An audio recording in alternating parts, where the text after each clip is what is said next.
Kemudian yang kedua, kadang Allah memerintahkan kita bertaubat dalam bentuk ancaman. Jadi Allah sebutkan ya perbuatan-perbuatan yang oleh Allah itu adalah dosa, ya kemudian Allah mengancam ya orang yang tidak bertaubat itu dia ini dan ini. Ya, misalnya antum lihat di surat 49, surat Al-Hujurat ayat yang ke-11, ya, ketika Allah melarang ya satu kaum mengolok-olok kaum yang lain, ya, perempuan lain tidak mengolok-olok perempuan yang lain, ya, tidak boleh menggibah dan seterusnya, ya. Kemudian tidak boleh saling memanggil dengan keburukan buruk, ya. Kemudian Allah mengakhiri ayat itu dengan mencela siapa yang tidak mau bertaubat. Apa kata Allah? Wa man lam yatub faulaika humul zalimun. Barang siapa yang tidak bertaubat, ya, maka mereka itu adalah orang-orang yang zalim. Jadi ini bentuk perintah. Ya, di sini Allah mengatakan bila seseorang terjatuh kepada dosa, kemudian dia enggan bertaubat, maka dia orang yang zalim. Dan kita tahu zalim adalah sifat yang tercela. Dan wajib bagi semua orang muslim, orang mukmin untuk membersihkan dirinya, mensucikan dirinya dari sifat kezaliman. Caranya apa? Ya, bagaimana cara meninggalkan kezaliman?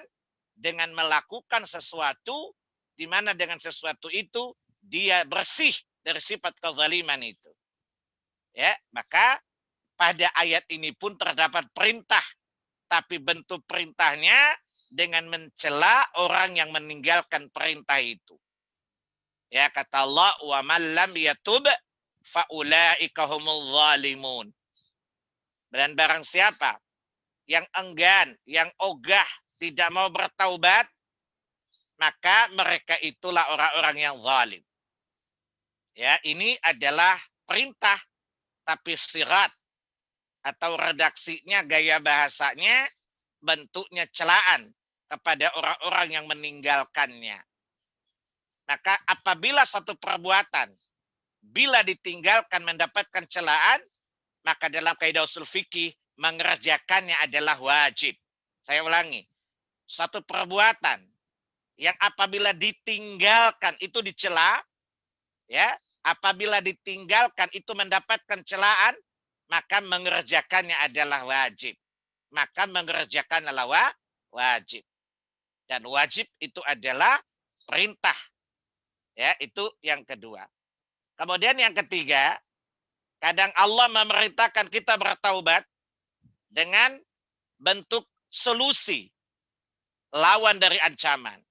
Jadi Allah mengancam, kemudian Allah bilang kecuali, menunjukkan bahwa agar kamu selamat dari ancaman ini, solusinya adalah ini.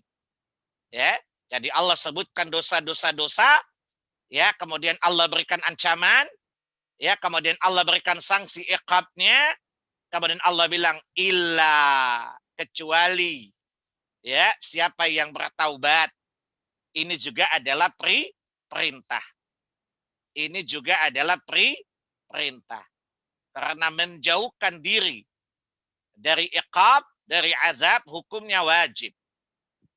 Sebagaimana Allah tabaraka wa ta'ala di Quran surah 66 ayat 6, Allah Jalla wa ala mengatakan, ya ayyuhalladzina amanu qu anfusakum wa ahlikum nara. Ya, maka kewajiban setiap muslim, ya, menjaga dirinya, menjauhkan dirinya dari azab neraka. Dan ketahuilah sebab seseorang dicampakkan, dijebloskan ke neraka adalah karena dosa. Oleh karena itu, cara menyelamatkan diri kita dari sebab masuknya neraka adalah taubat, adalah dosa, maka cara menyelamatkan, solusinya adalah bertaubat darinya. Gaya bahasa seperti ini bisa antum lihat, ya, Bisa antum lihat di surat 5 ayat 39. Setelah Allah ya memberikan sanksi kepada pencuri di ayat 38 dan ayat-ayat sebelumnya. Ya, Allah katakan as-sariqatu was-sariqatu faqta'u aydiyahuma. Dan seterusnya.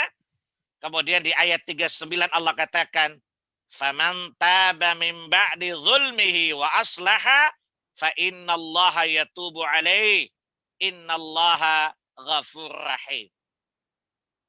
Tetapi barang siapa yang bertaubat setelah melakukan kejahatan, ya, telah membuat kezaliman, kejahatan itu dan memperbaiki dirinya, maka sesungguhnya Allah menerima taubatnya. Sungguh Allah Maha Pengampun lagi penyayang. Antum bisa lihat di surat 25. Surat Furqan. Ayat yang ke 70-71. Ini solusi. Jalan keluar dari dosa dan ancaman yang Allah sebutkan di ayat 68 dan ayat 69 surat 25 Furqan tadi. Kata Allah, orang-orang mukmin apa? La yad'una ma'allahi ilahan akhar wa la yaqtuluna an-nafsa allati harramallahu illa bil haqq wa la yaznun. Dan orang mukmin itu tidak mungkin mempersekutukan Allah. Tidak mungkin mengadakan sekutu-sekutu bagi Allah bersama dengan Allah. Tidak mungkin seorang mukmin membunuh tanpa alasan yang benar. Tidak mungkin seorang mukmin melakukan perzinahan. Kemudian Allah mengatakan, "Wa may yaf'al dzalika yalqa athama." Barang siapa yang melakukan ketiga perbuatan tadi atau salah satu darinya, maka kelak dia bertemu Allah dalam keadaan berdosa. Ya, yudha'af lahul azabu yaumal qiyamah. Dan hari kiamat nanti itu dia Allah lipat gandakan azabnya. Wa yakhlud fihi muhana. Dan Allah campakkan dia ke neraka dalam keadaan hina. Kemudian Allah perintahkan bertaubat ya dengan menawarkan solusi. Tidak bentuk perintah dalam arti bertaubatlah kamu. Tapi Allah bilang, kalau kamu ingin selamat dari azabku ini, maka bertaubatlah. Tapi dengan kalimat, illa man taba wa amana wa amila salihan faulaika yatubullahu alaihim wa faulaika yubaddilullahu sayiatim hasanat wa kana Allahu ghafurur rahima. Wa man taba wa amila salihan fa innahu yatubu ilallahi mataba. Itu bentuk perintah yang ketiga atau gaya bahasa yang ketiga. Ya, di sana tidak mengatakan maka bertaubatlah kamu secara tegas. Tetapi di sana mengisyaratkan ya Allah mengisyaratkan agar pelakunya ya segera bertaubat. Kemudian yang keempat, kadangkala Allah memerintahkan hamba-hambanya bertaubat itu dalam bentuk kabar gembira, tabsyir. Ya, salah satunya ayat yang kita bahas. Coba antum lihat setelah Allah menjelaskan ya dosa yang disebabkan oleh melakukan hubungan seksual ketika istri sedang haid. Kemudian Allah tidak mengatakan, maka bertaubatlah kamu dari dosa itu. Tetapi Allah justru memberikan kabar gembira, penghiburan, tabsyir ya kepada para hamba dengan pujian. Apa kata Allah? Innallaha yuhibbut tawwabin. Sesungguhnya Allah mencintai orang-orang yang bertaubat. Jadi jangan Anda mengira bahwa oh Allah suka orang yang bertaubat ya. Berarti di sini tidak mengandung perintah taubat. Ingat, kata taubat disebutkan sesudah satu perbuatan kejahatan disebutkan terlebih dahulu itu mengisyaratkan Allah memerintahkan kita bertaubat ya dari perbuatan dosa, kesalahan yang disebutkan sebelumnya.